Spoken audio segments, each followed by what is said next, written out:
আগুন না জ্বালালে কয়েল জ্বলবে না, কয়েল না জ্বললে ধোঁয়া উড়বে না, ধোঁয়া না উড়লে মশা মরবে না, আগুন না জ্বালালে কয়েল জ্বলবে না। কবিতাটা তাড়াতাড়ি লিখে লাই।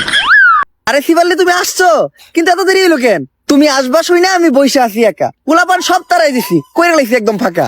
তা আমার জন্য গোলাপ ফুল আনছো? গোলাপ তো আনে নাই, কিন্তু ফুল আনছি গাঁদা, কারণ আপনার মাথার চুল সাদা।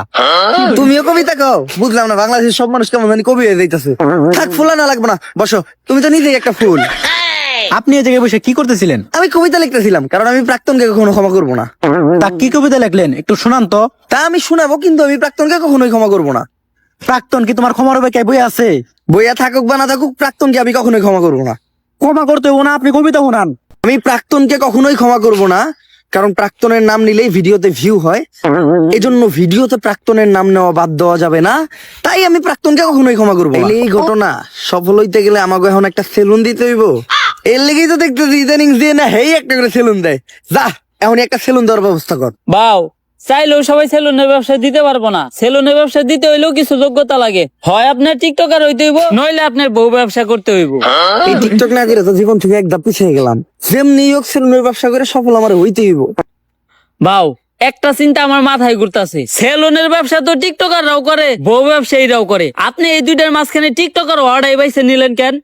আমি যত নিচেই নামি, বউ ব্যবসা করে খামু, এত নিচে নামতে পারবো না। যেহেতু আমি পুরুষ, যতদিন আছে জান, ততদিন আমি ধরে রাখবো মান সম্মান। বাও, আপনি সুর হইলেও ইমানদার আছেন। পাগল হয়ে গেছি আমি দেখে তার চোখের পাপড়ি, টিকটকের ফরিউকাপাতে চলে আসছি আমি নতুন ছাপরি।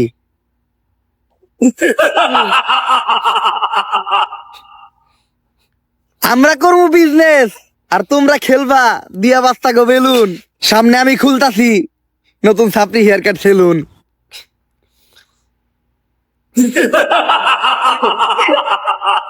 বাও, আপনি তো কাম গড়ি হালাইছেন। টিকটকের ফরিওতে খালি আপনারই নাম, পুষ্পাদা ছাপরি। ভিডিও লাইকের থেকে কমেন্টই বেশি, মানুষ তো ভরপুর গাইল লইতাছে। তাইলে আমি এখন যদি মিট আপ দিই মাইর খামু না? হ বাও, লগে চলার বাড়িও ফিরি। অবশেষে আমি একজন সফল টিকটকার হয়ে গেলাম। এখনই সময় সেলুনটা খোলার। সেলুনের ব্যানার বানানোর ব্যবস্থা কর। সেলুনের নাম হইব ছাপরি হেয়ার কাট। ব্যানারটা হইছে একদম করা, এখন খালি সেলুনটা উদ্বোধনের পালা। বাও, সেলুন উদ্বোধন করবেন কেমনে? এখনো তো মেন কাম বাকি আছে। ওইটা আবার কি? বাও, সেলুন উদ্বোধনের সময় আর কিছু থাকুক বা না থাকুক, কিছু বউ আর টিকটকার থাকতে হইব। বুঝছি, অগরি নিয়ে বড় করে একটা মিট আপ দিয়া সেলুন উদ্বোধন করতে হইব। তুই একটা কাজ কর, বাংলাদেশের কিছু স্বনামহীন বদনাম যুক্ত টিকটকার আর বউ ব্যবসায়ী ডাক দে আমাকে উদ্বোধনের দিন। বাজেট কেমন পড়বো রে? আরে বাবা, অগো কোনো বাজেট নাই, ওরা একদম সস্তা, দুপুরে এগুলা খাইবার দিলে হইব। লুঙ্গি শার্টে ঠিক আছিলাম, তুই এটা আমার কি পরাইছস? শরীর চুলকায় কে? বাও, ভাড়া করা জিনিস আর কত ভালো হইব। আর বাও, আপনি এখন আর সাধারণ পুষ্পা নাই, আপনি এখন হয়ে গেছেন বিজনেসম্যান পুষ্পা। সাপরি অনার যাইন, আপনার সবসময় ব্লেজার পরে একটা বিজনেসম্যানের পাটে থাকতে হইব। তোর কথা বিনা সেলুন দিয়েছিলাম, ভাবছিলাম 20 টাকা কামামু, 3 দিন হয়ে গেছে এখনো বনি হয় নাই। বাও, আপনার সেলুনে কাস্টমার আইব কেমনে? আপনি তো কোনো প্রমোশনই করেন নাই। কথা তো তুই ঠিকই কইছস। অগরে নিয়ে এখনই কয়েকটা মোটিভেশনাল টিকটক বানাই লাই, কিন্তু এখন আমি একটা ভিডিও বানাবো। ভিডিওতে যখনই আমি ভিতরে ঢুকবো তখনই তোমরা আমার স্যার কয়ে সালাম দিবা, পারবা না? আচ্ছা, বেতনে 500 টাকা করে বাড়াই দিবো। Yes sir. এখন চলো ভিডিওটা শুরু করি।